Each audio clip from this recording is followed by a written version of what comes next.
Disons que, en fait, moi, ce que j'ai bien aimé dans cette cérémonie-là, la rétrospective, hein, la rétro, c'est qu'on avait un espace aussi où on pouvait exprimer, justement, se dire les choses. Au début, c'était compliqué. Au début, on sentait bien qu'on allait atteindre certaines personnes, on sentait bien que ça allait peut-être être mal interprété, et que, bon, des fois, il y a des personnes qui sont pas nécessairement, en tout cas sur le moment, ouvertes à entendre ou prêtes à entendre ce qu'on a à dire. Ouais. Euh, il y a d'autres moments où c'est notre façon de dire qui est pas adéquate, mais disons que j'ai trouvé ça très rassurant. Enfin, ça a mis du temps, mais au bout du compte, d'avoir un espace dans lequel je puisse, ben, personnellement, hein, exprimer un petit peu ce qui m'a gêné, ce que je trouve un petit peu dommage, ce qu'on aurait pu faire. Et d'ailleurs, c'est une question qui revenait souvent, que tu posais tout le temps. C'est, OK, on a entendu, donc maintenant, qu'est-ce qu'on aurait pu faire qui puisse régler ce truc-là, qui puisse améliorer la chose. Hmm. Qu'est-ce qu'on fait de tout ça? Une fois que tout le monde a été entendu, tout le monde s'est exprimé en transparence, bah, qu'est-ce qu'on en fait, quoi? Ce qui marche pas, ça dépend de qui le met en œuvre, en fait, et de quelle Comment? manière, quoi. Comment? Voilà, c'est ça, c'est exactement ça. Avec quelles intentions aussi on vient? Enfin, Voilà. Ça fait moi c'est réfléchir sur plutôt, ce genre de choses, quoi. Et du coup, pour moi, un Scrum Master doit avoir une espèce d'affinité avec ces sujets-là, en fait. Et c'est assez difficile. Enfin, après, moi, j'ai une certaine vision, en fait, du métier de Scrum Master. Euh, je pense qu'il y a plein d'autres visions, en fait, de ce métier-là. Et le principal, c'est de trouver sa propre interprétation, en fait, du métier et d'être bien avec. Et de savoir quelle valeur on sort, en fait, voilà, de ce style, quoi. Quand je recrute des Scrum Masters pour des clients, j'aime bien poser la question, c'est quoi ton style, quoi? Alors ça perturbe un petit peu, mais il n'y a pas de piège, en fait. C'est juste de la discussion. C'est quoi ton style et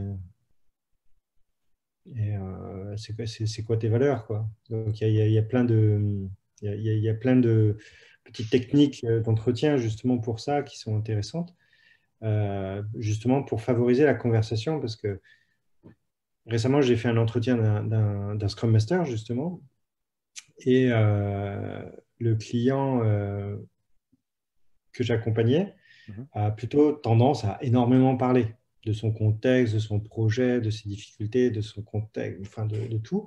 Et finalement, de poser des questions du genre, mais est-ce que tu as déjà fait des rétrospectives? La réponse est oui ou non. Donc, c'est pas parce que tu as fait une rétrospective que tu es un bon Scrum Master. Voilà. Du coup, comment on fait pour aller chercher cette subtilité-là? On y va avec des questions hyper larges. C'est quoi ton style?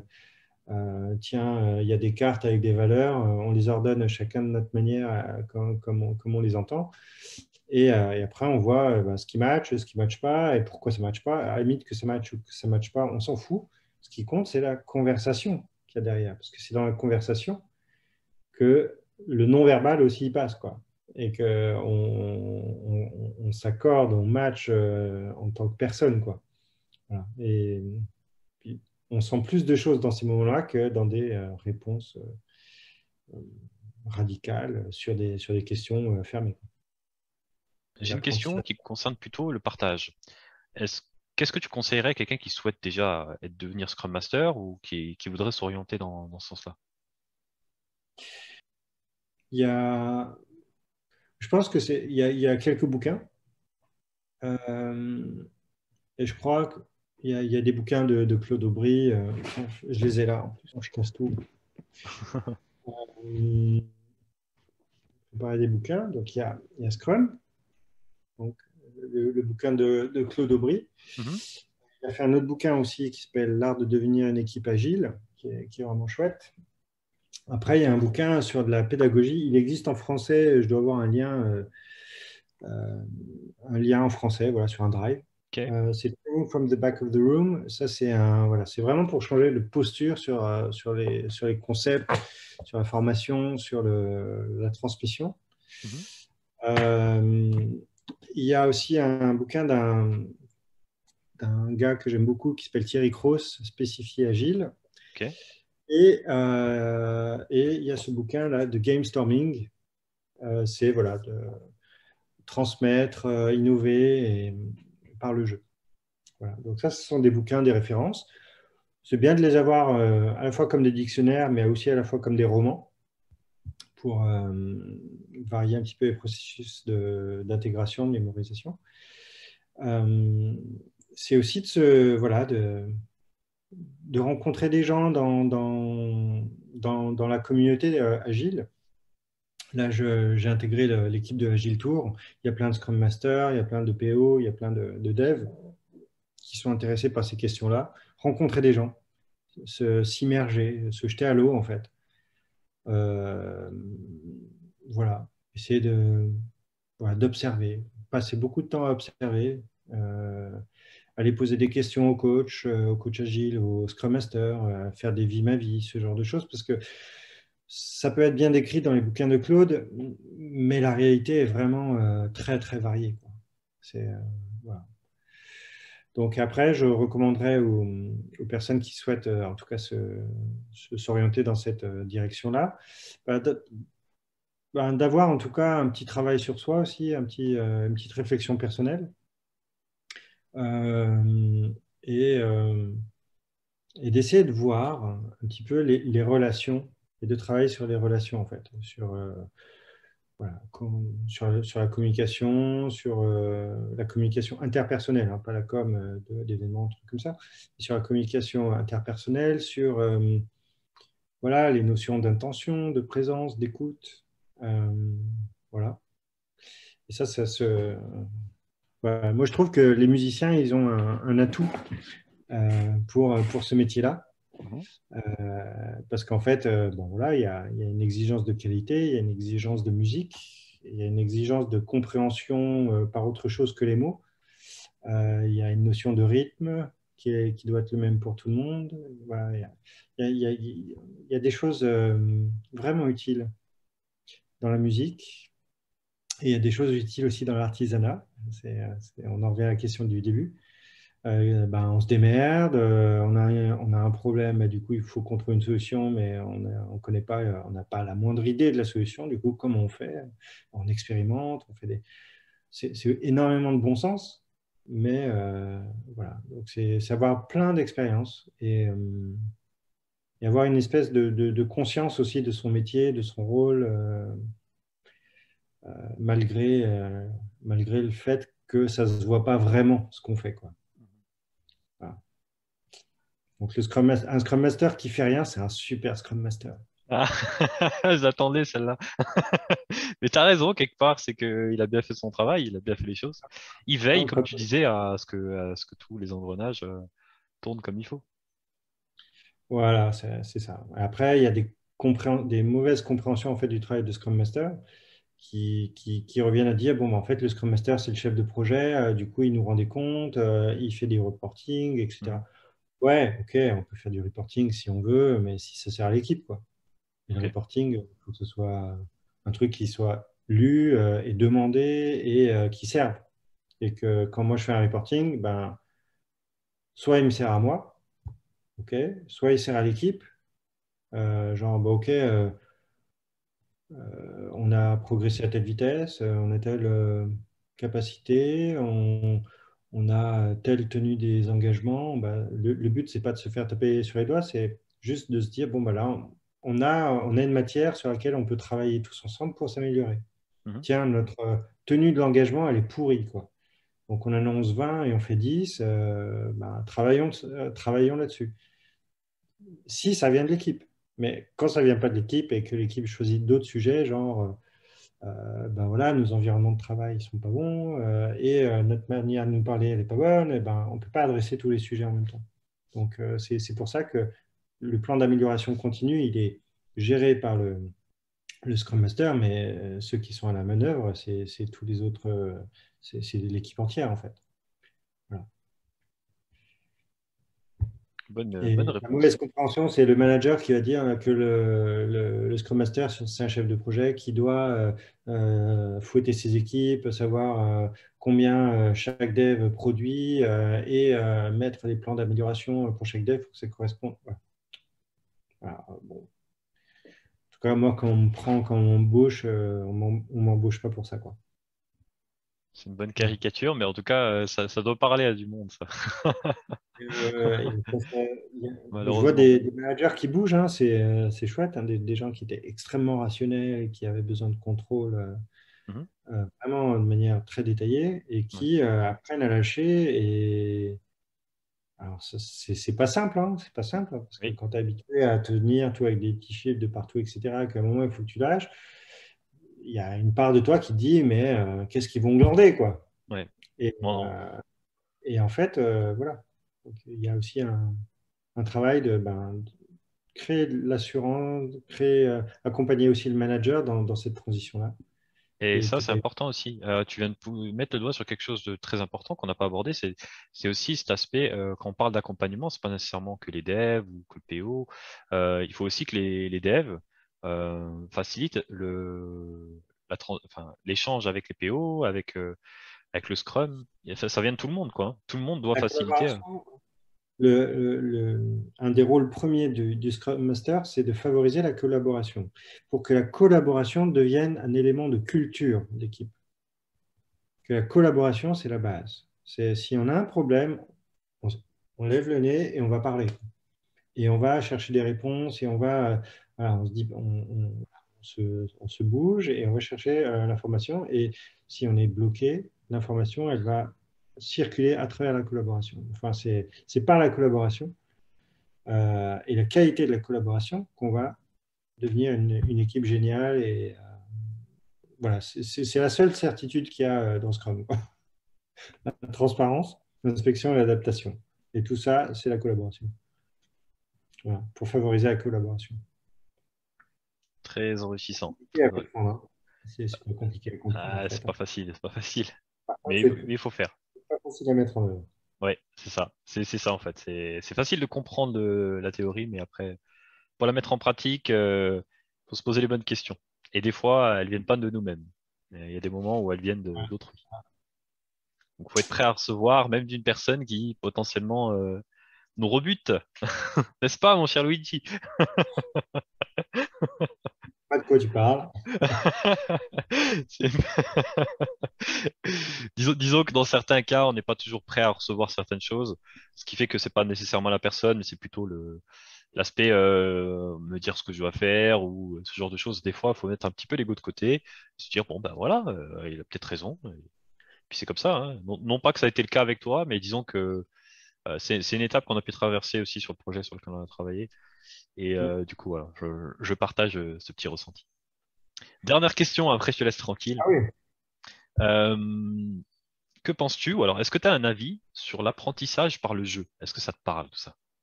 L'apprentissage par le le jeu, jeu. c'est le terrain idéal pour apprendre. Mhm. euh, Parce qu'en fait, jouer, c'est être invité à jouer. Donc, il y a un cadre d'invitation. C'est-à-dire, ben, tiens, tu viens jouer aux cartes. Jamais tu vas obliger quelqu'un à jouer aux cartes. Donc, il y a une base d'invitation. Donc, l'invitation, voilà, c'est prérequis indispensable. Donc, tu es libre de participer ou pas dans le jeu. Et le jeu, c'est aussi un espace qui est sécurisé, c'est-à-dire qu'il y a un début du jeu, il y a une fin du jeu, il y a des règles pour jouer, et il y a des règles pour ne pas tricher. Voilà, que si tu es franchi, tu triches. D'accord? Donc, il y a un ensemble de règles qui créent en fait une certaine sécurité. Et dans ce cadre de sécurité, sur la base de l'invitation, eh ben, il y a des apprentissages, il y a des stratégies, il y a des expériences qui se font et qui permettent justement de consolider un apprentissage, un savoir. Donc, par le jeu, en fait, on peut apprendre plein de choses. Tout le monde n'est pas. Alors,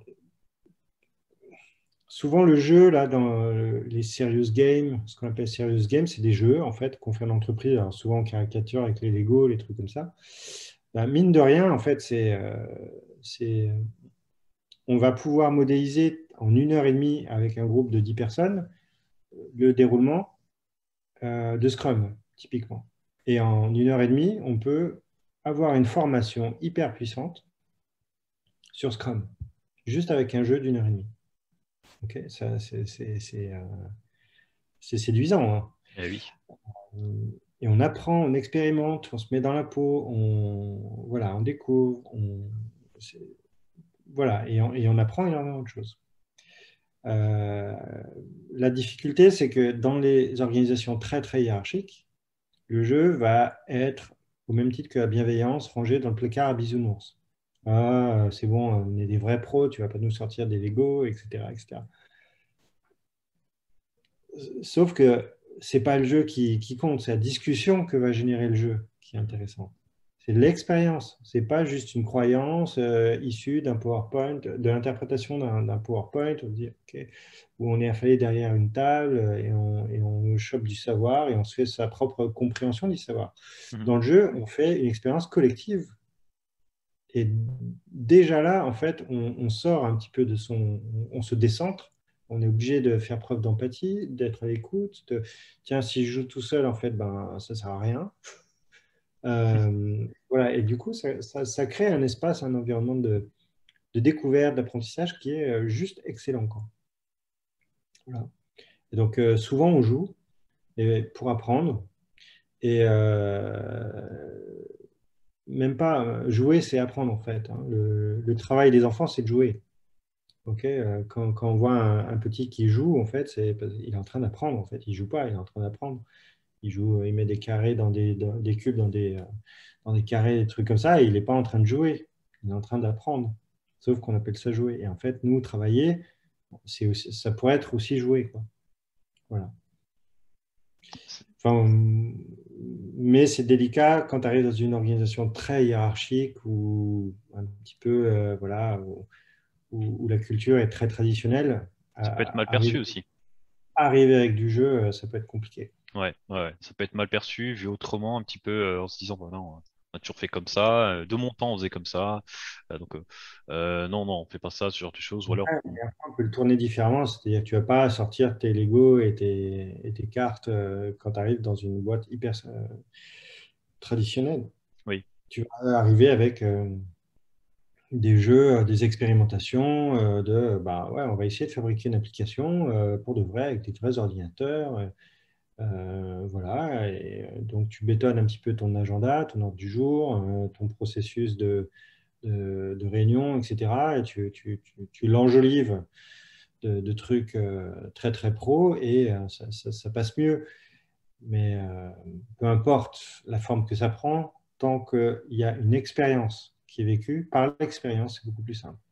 Je me souviens d'un jeune que j'avais recruté dans mon atelier.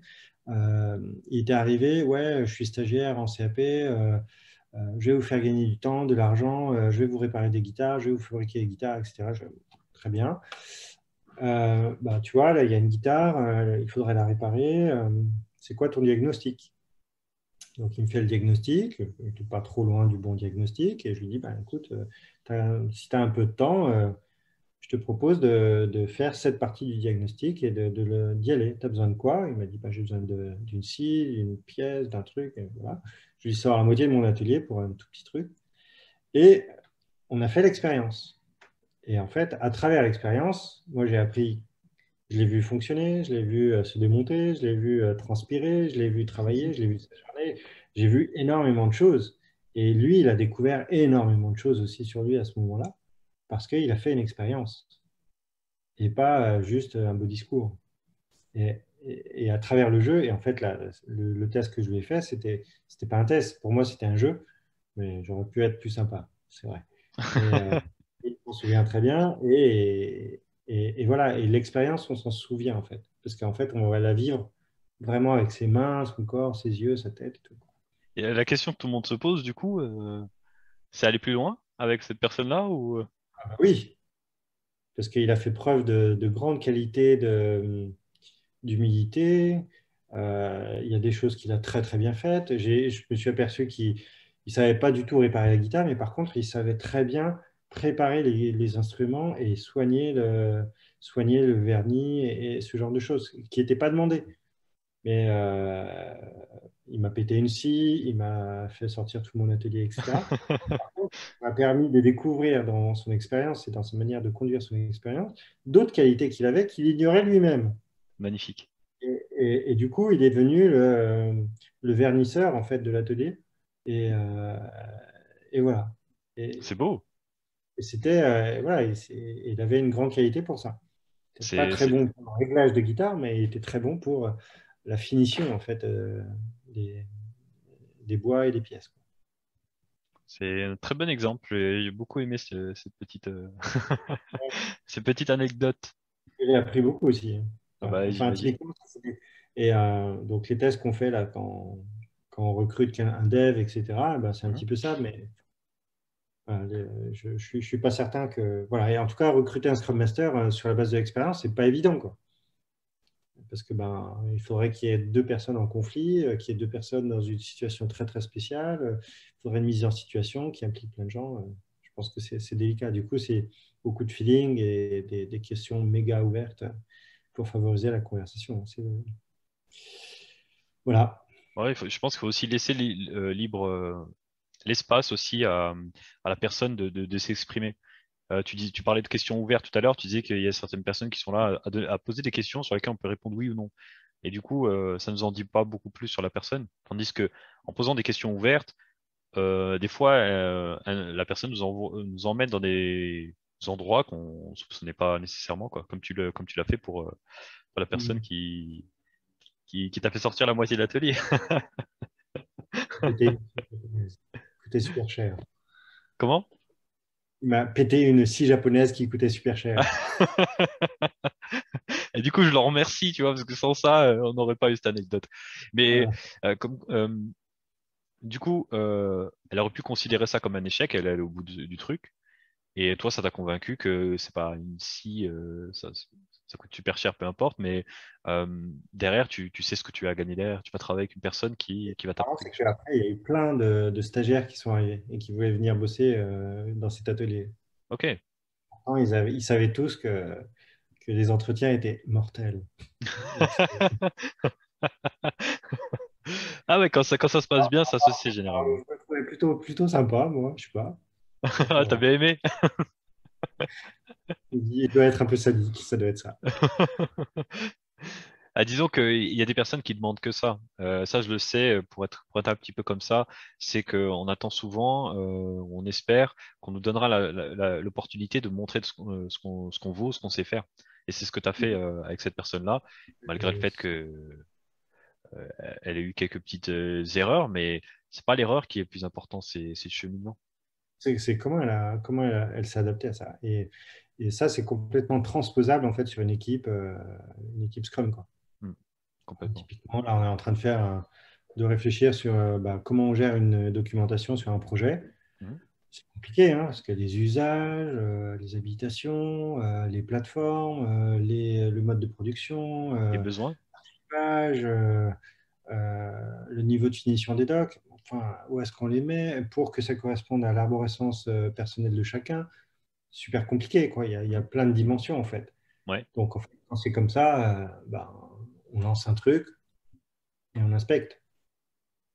Et dans 2 semaines, on doit refaire le point. Est-ce qu'il manque des répertoires? Est-ce que tout le monde a pigé le truc? Et en fait, on conduit une expérience ensemble. Le Scrum Master, son rôle, c'est de créer l'expérience pour qu'on apprenne ensemble. Et qu'on invite chacun à participer au truc, à apporter sa contribution personnelle au processus. Euh, du coup, Luigi, s'il y a des personnes que ça intéresse, comment on te retrouve? Est-ce que tu as un site? Est-ce que tu as un mail? Est-ce que tu as une adresse postale? À fabriquer, alors, donc moi, je suis associé avec Olivier Destrade et Valentine Augier-Galant. Mhm. Et ensemble, on a créé une structure qui s'appelle le Studio Agile. Voilà, le studioagile.fr. Donc, on peut retrouver toutes nos coordonnées là-bas. C'est un site qui a été fabriqué en mode agile, hein. Donc, nous, on n'avait pas besoin d'un gros site. Donc, on n'a pas fait un gros site. On y retrouve nos formations, on y retrouve nos contacts. Et du coup, il y a mon adresse à cet endroit-là. Je Et, mettrai le lien en euh, description. et voilà, du coup, on fait de la formation, de l'accompagnement, du coaching. Et voilà, donc Vous c'est faites par ça en là. mode particulier et professionnel ou c'est uniquement pour les professionnels? Généralement, on intervient à deux. Mhm. Voilà, et voilà, pour un particulier, ça peut être assez cher, quoi. Donc c'est plutôt à destination des entreprises, des organisations, des collectivités, ce genre de choses. Ok, Voilà. top. Et Bah, je partage. ouais, il y a pas de, on est tous les trois associés, on fonctionne de manière auto-organisée, il n'y a pas de chef. On a on a construit notre système de répartition, de facturation, de trucs, voilà. Et c'est comme ça. Et on grandit ensemble depuis, voilà, depuis 2000, peut-être 2015, ça va faire 6 ans, quoi. Félicitations. Bravo. Ouais, pas rien, hein. Ah oui, oui, si ça continue à marcher, c'est que ça marche. Donc très bien. Bravo. Voilà. Ok, Luigi. Bah écoute, je te remercie énormément d'avoir consacré autant de temps, parce que ça, les gens ne le sauront pas, mais on a passé pas mal de temps à échanger sur l'affaire. Et j'espère que ça aura donné aussi envie à certaines personnes de s'interroger ou de se poser des questions par rapport à que ce soit le Scrum Master, l'agilité ou les modes de fonctionnement en équipe. Mais merci beaucoup, Luigi, pour ta participation. Merci à toi, Dev Adventure. Et c'est super ce que tu fais. C'est Merci super. beaucoup. Merci beaucoup. Voilà. À bientôt. À bientôt, Luigi. Top, Luigi. On coupe l'enregistrement. Ça a Alors? été? Ouais. Ah bah top. Alors attends, bouge Mort pas, de je vais. faim, quoi. Mais comment tu peux me faire ça, quoi? Alors ça, je vais le mettre. Attends, bouge pas. Voilà les amis, j'espère que cette vidéo vous aura plu. Si vous voulez en savoir plus, n'hésitez pas à poser vos questions dans les commentaires. N'oubliez pas que je suis en live sur Twitch tous les mardis et jeudis. Et à bientôt dans la prochaine vidéo.